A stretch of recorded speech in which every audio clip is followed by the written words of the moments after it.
पहले तो ये समझ लें कि मुसलमानों का नया साल मुहर्रम से शुरू होता है। जश्न तो वो लोग मनाते हैं जिन्होंने कोई बहुत बड़ा कारनामा सर अंजाम दे लिया हो। हमारे तो जिम्मे ये था कि हम हिसाब करते कि ये साल गुजरा है, कितनी नमाजें मेरी रह गई।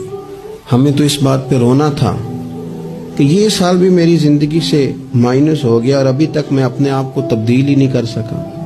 तो ये तो मकाम इस्तिग़फ़ार है, तो मकाम तौबा है।